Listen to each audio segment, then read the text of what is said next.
Okay, so today we are going to start with question number 32. The motion of a particle is described by the equation x equal to a plus bd square, where a is 15 centimeter, b is 3 centimeter. Its instantaneous velocity at t equal to 3 second will be. तो t equal to 3 second पे उसका velocity क्या होगा वो पूछा है आपको, और ये बहुत सिंपल क्वेश्चन है, ऐसा हमने पहले किया है सॉल्व। मैंने आपको बताया था कि x equal to a plus b t square अगर होगा तो वेलोसिटी जो होता है वो होता है d x by d t. So that is d d t of a plus b t square. So you will have b is equal to a का derivative 0, b constant, 2t will be derivative of t square, तो velocity is 2bt।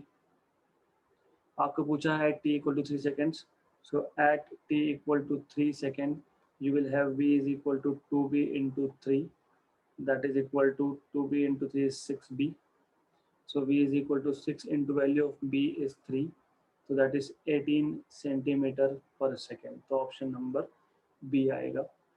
Simple है, displacement से आपको मिल जाएगा velocity, वहाँ पे आप t की वैल्यू 3 डालोगे और b की वैल्यू सब्स्टिट्यूट करोगे, आपको मिल जाएगा velocity at t equal to 3 seconds. Simple question था। Next question 33। A train has a speed of 60 km per hour for the first 1 hour and 40 km per hour for the next half hour. Its average speed in kilometer per hour is। देखो बहुत easy है। Distance travelled in the first case, what is distance traveled? Basically velocity is distance upon time, so distance is velocity into time. What was velocity? 60 km per hour. What was time? 1 hour. So 60 km is the distance traveled in the first 1 hour. What is the distance traveled in the second part of this question, that is half hour? v2 t2, v2 कितना 40, t2 कितना half, तो ये आ गया 20 kilometre. Correct, good. तो what is average speed? Average speed is total distance upon total time. What is total distance? That is 60 plus 20 upon what is total time? Total time is just 1 plus half, क्योंकि पहले 1 hour फिर half hour, तो 80 by 3 by 2, so that is 160 by 3। 160 by 3 is 53.33 kilometre per hour में पूछा है, तो option number B है। तो एवरेज स्पीड निकालने के लिए आपको सिर्फ करना यही होता है, total distance upon total time करना होता है, दैट्स इट, राइट, इजी है। नेक्स्ट क्वेश्चन 35 34 हमारा क्वेश्चन हुआ है, इसलिए मैं रिपीट नहीं कर रहा हूँ। The displacement time graph of two particles A and B are straight lines inclined at an angle of 30 degree and 60 degree with the time axis. Okay, so displacement time graph of two particles A and B are straight lines inclined at angles of 30 and 60 with the time axis. The ratio of velocities VAS to VB is। तो question repeat हुआ है, double बार print हुआ है, तो question यहीं पे खत्म हो गया हमारा।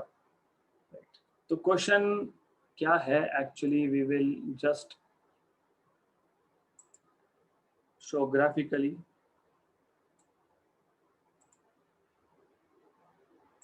मान लेते हैं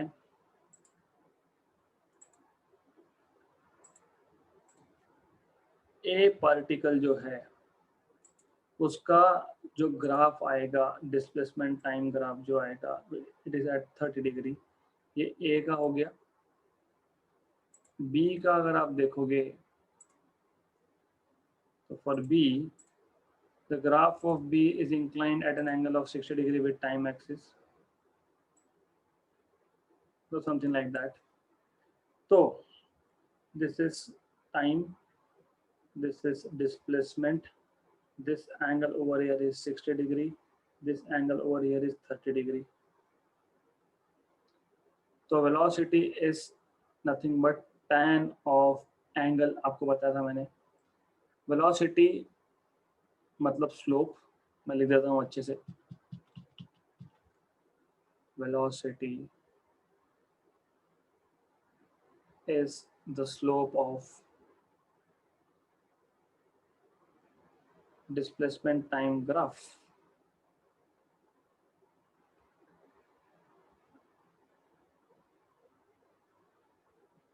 Right?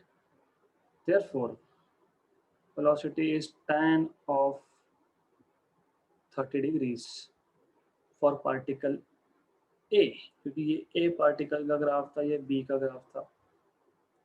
Right? So what is tan 30? You should know. Right? That is 1 by root 3, if I'm not wrong. Similarly, velocity of B is tan of 60, and tan of 60 is root 3. तो हमको रेशो पूछा है VA by VB, that is 1 by root 3 by root 3, that is 1 by 3. So 1:3 option number D आएगा correct. Remember, याद करो third chapter का starting, motion in a plane, मैंने motion in a straight line का बहुत in depth लिया था. मैंने बताया था डिस्प्लेसमेंट टाइम ग्राफ जो होगा उसका स्लोप आपको देगा वेलोसिटी. स्लोप मतलब y2 minus y1 upon x2 minus x1. यहाँ पे y मतलब डिस्प्लेसमेंट है, तो x2 minus x1 upon time मतलब t2 माइनस t1, मतलब वो होता है tan of angle made by that line with respect to time axis. तो हमको कम से कम ये इंफॉर्मेशन पता होनी चाहिए. Velocity from displacement time graph is tan of angle made by that line with respect to time axis. हो गया, फिर रेशो लिया है, खत्म. Simple question. नेक्स्ट 37th, क्योंकि 36th भी हमारा हुआ है तो 37th. For the velocity time graph shown in figure below, the distance covered by the body in last 2 seconds of its motion is what fraction of total distance covered by it in all 7 seconds. ये question मैंने लिया हुआ है parallelogram 1/4. आपको ये area निकालना पड़ेगा, divided by total area करना पड़ेगा, और मैंने एक ट्रिक भी बताया था आपको यहाँ पे. तो रिपीट हुआ है क्वेश्चन यहाँ पे, but you should now remember such things. Next question. The velocity time graph of a body moving in a straight line is shown in the figure. The displacement and distance traveled by the body in 6 seconds respectively are. ये भी हमारा question repeat हुआ है. ये question हमारा हुआ था और मैंने आपको बताया था, ट्रिक बताया था. कभी भी डिस्प्लेसमेंट जो होता है, ऑफ कोर्स आपको एरियाज कैलकुलेट करने पड़ेंगे, of course, but displacement is always less than or equal to distance. तो ऑप्शन बी तो हो ही नहीं सकता, क्योंकि ऑप्शन बी में डिस्प्लेसमेंट डिस्टेंस से ज़्यादा दिखाया है. फिर मैंने आपको बताया था, क्योंकि यहाँ पे ये ग्राफ नेगेटिव तरफ गया है, नेगेटिव वेलोसिटी गया है, तो यहाँ पे displacement will always be less, strictly less. क्यों? Logic.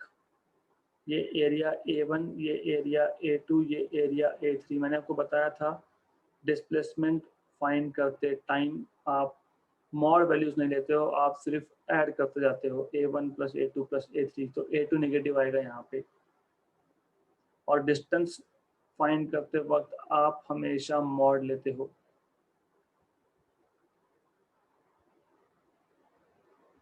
Right?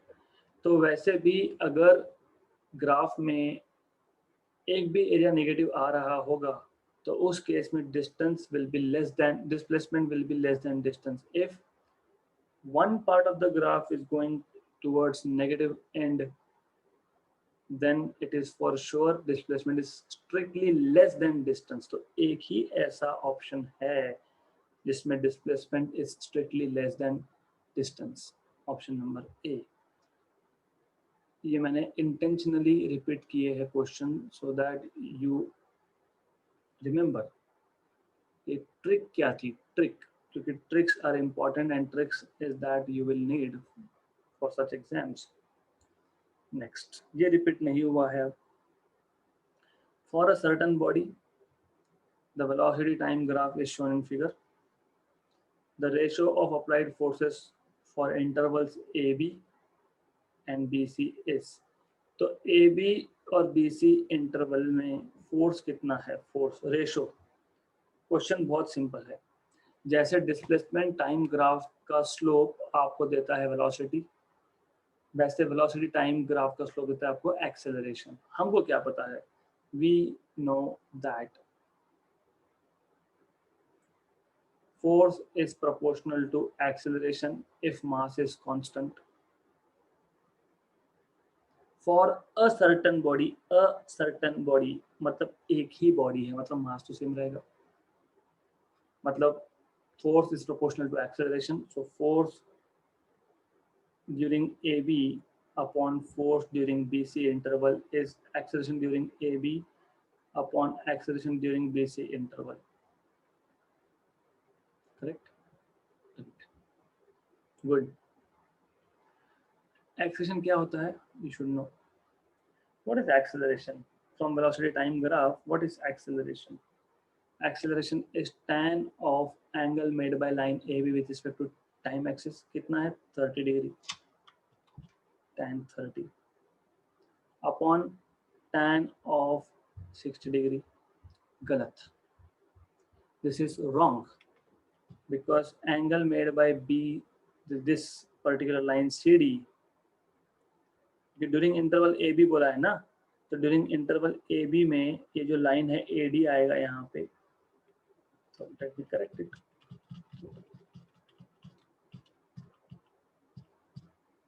Right, A B interval के ड्यूरिंग जो फोर्स होगा during A B interval, that will be the acceleration during A B and that is going to be slope of line A D. A D इस time duration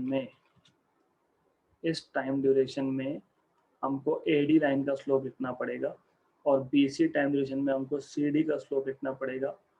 तो मैं ऐसा कर देता हूँ just to make it much more clear. A B upon B C, मतलब मैं लिख देता हूँ यहाँ पे which is given by slope of line A D. Not to have any confusion, that's why I am writing. पहले भी correct ही था हमारा वो. Slope of line C D, ये इंपॉर्टेंट है. What is slope of line AD is tan of 30. What is slope of line CD is not tan of 60. क्योंकि ये एंगल देते हो आप, अगर that angle is 60 तो ये होगा 120. तो tan of 120 डिग्री. tan 30 मैंने आपको अभी अभी बताया था 1/√3 था और tan of 120 was just √3 with a negative sign. तो -1/3 आएगा. तो -1/3 आएगा this thing. Clear? Simple. बहुत simple question था. You just have to understand that force is proportional to acceleration and that's it. Next question. 40. A student is standing at a distance of 50 meters from the bus. As soon as the bus starts its motion with an acceleration of 1 meter per second square, the student starts running towards bus with a uniform velocity u. Assuming that the motion to be along a straight line, the minimum value of u so that the student is able to catch the bus is. ये हमने पहले इस type का question हमने solve किया था. Bye the way, let us से let the student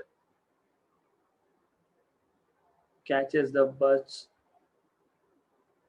bus in t seconds. Okay, right. So क्योंकि वो रेस्ट से स्टार्ट कर रहा है, therefore distance covered by student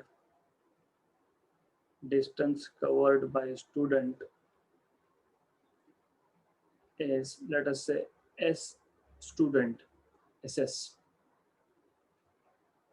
कितना होगा ut? प्लस 1/8 तो लिख नहीं सकता मैं क्योंकि वो जीरो है. Acceleration of the student is zero because he is running with uniform velocity. So this is the distance covered by the student in time t. Similarly,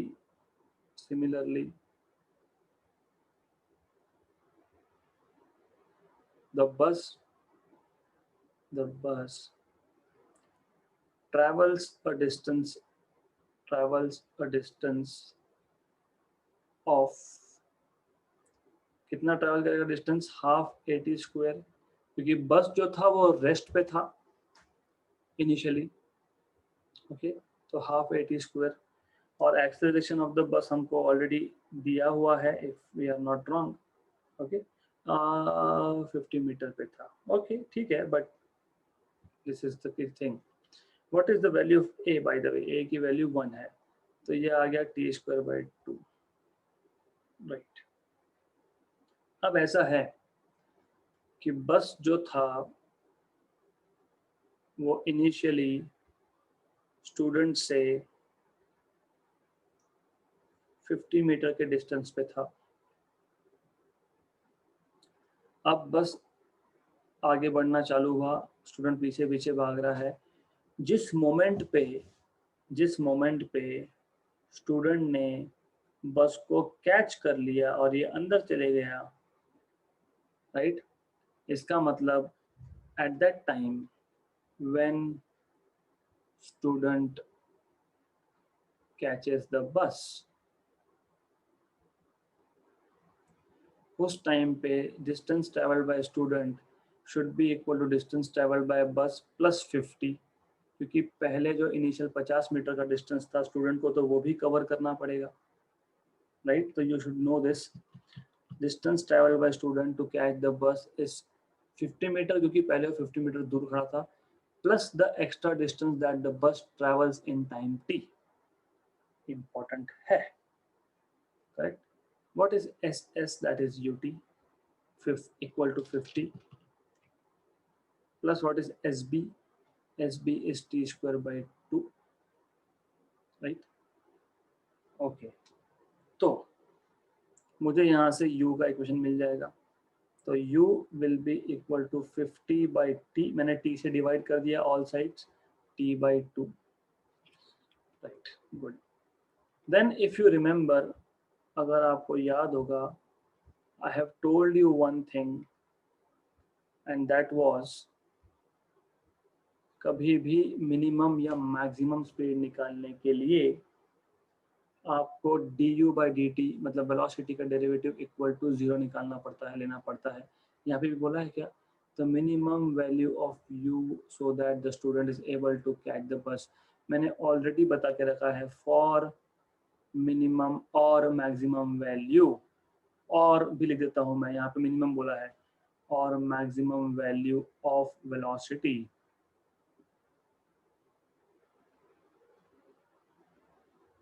you have du by dt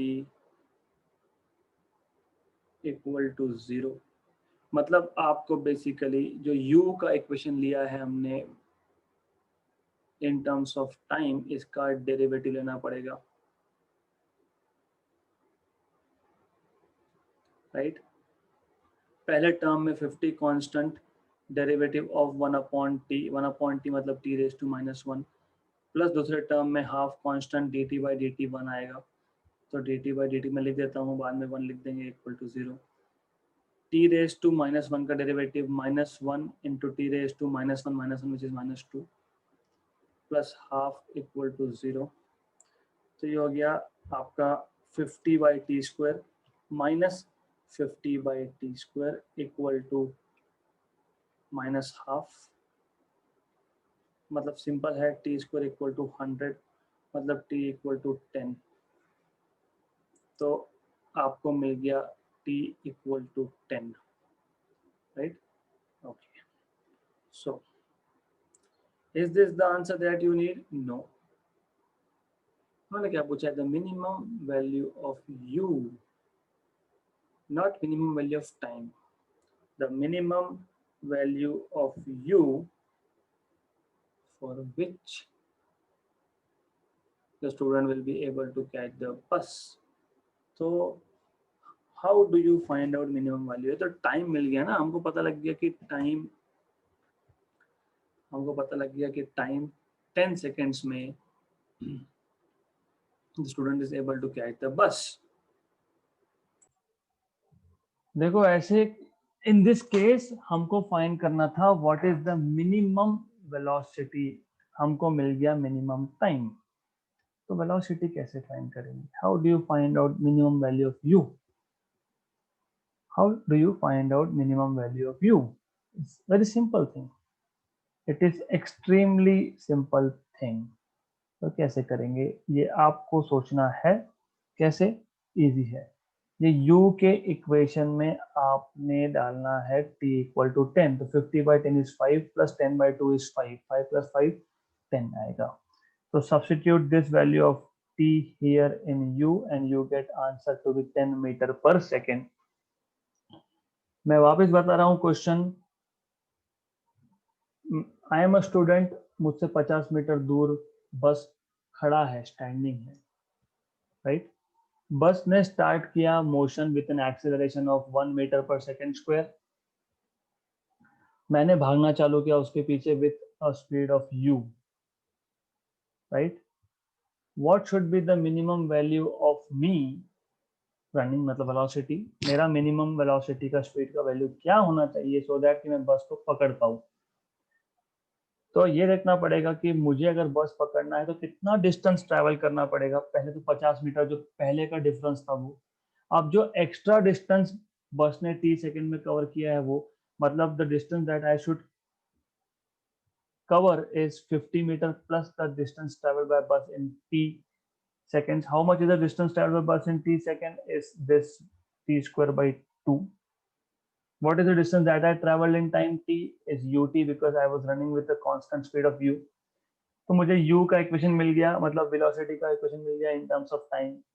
तो for minimum और maximum value of time I have already told you कि आपको derivative लेना होता है, velocity का equate करना होता है जीरो पे। उससे आपको मिल गया t is equal to 10 seconds. t equal 10 second मिल गए, उसको u के इक्वेशन में डाल दो, आपको मिल जाएगा 10 मीटर पर सेकेंड। तो ऑप्शन नंबर सी मिल जाएगा आपको। This is how you are going to solve this question. Next, a car moving with a speed of 50 km per hour can be stopped by brakes after at least 6 meters. If the same car is moving at a speed of 100 km, that minimum stopping distance is। ये question भी हमारा repeat हुआ है, मैं फिर बता देता हूँ आपको। A car is moving with a speed of 50 km per hour। अगर मैंने ब्रेक अप्लाई किए तो मैं 6 मीटर के बाद उसको रोक सकता हूँ। अभी सेम कार मूव हो रहा है 100 किलोमीटर पर आवर से और उसको रोकना है। What should be the minimum distance? हमें पता है v square equal to U square minus 2as। हमें पता है कि दोनों केसेस में गाड़ी फाइनली स्टॉप होने वाली है, मतलब फाइनल वेलोसिटी इज 0, तो यू स्क्वायर माइनस 2as, मतलब U square equal to 2as, मतलब U square is proportional to s। Simple case. तो s2 by s1 is equal to u2 by u1 का square. तो S2 is equal to U2 मतलब 100 upon U1 मतलब 50 का square into S1। और S1 की value आपको दी हुई है, पहले केस में 6 था, तो 2 स्क्वायर इज 4, 4 इंटू 6 इज 24, तो 24 मीटर के पास जाके गाड़ी रुक जाएगा। ये क्वेश्चन भी हमारा रिपीट हुआ है। Next question, the velocity of bullet is reduced from 200 meter per second to 100 meter per second while traveling through a wooden block of thickness 10 centimeter. The retardation, assuming it to be uniform, will be velocity of a bullet is reduced from initial velocity is 200, final velocity is 100 after traveling through a distance of 10 centimeter, मतलब 10 into 10 power minus 2 meter. The retardation, if it is uniform, how do you find out retardation? It is a very simple question. V square equal to u square plus 2as, v square minus u square equal to 2as, a is equal to v square minus u square upon 2 times of s, v is 100, 100 square 10 power 4, 200 मतलब 2 into 10 power 2 का square 4 into 10 power 4, upon 2 into distance is 10 into 10 power minus 2। इसको solve करना है। 1 - 4 is -3 into 10 power 4। 10 power -1 ऊपर जाके 10 power +1 होगा upon 2। तो ये आएगा 1.5 with a negative sign of course into 10 power 5 metre per second square, right. तो ये आ जाएगा आपका 15 into 10 power 4 metre per second square. This is uniform retardation, मतलब ऑप्शन नंबर डी आएगा, राइट। ओके, नेक्स्ट क्वेश्चन बहुत सिंपल है, ये तो कुछ था ही नहीं। 42। Next question, a body falls from rest in the gravitational field of earth. Body falls from rest in the gravitational field of Earth. From rest, u0. The distance traveled in the fifth second. Simple question. What is the distance traveled in nth second? Formula पता होना चाहिए आपको. That is, you should know. U plus a by 2, 2 times of n minus 1. Distance traveled in fifth second is phi. Initial velocity is 0. A की जगह पे g, क्योंकि ये it is falling due to Earth's gravity by 2, 2 into 5 minus 1. तो ये आएगा 10 by 2 और 10 minus 1 is 9, 1 and 5 तो 45 meter is the distance traveled in the fifth second by a body which is falling from rest due to Earth's gravitational field. Good. So it is sufficient for today. We will continue with more questions tomorrow.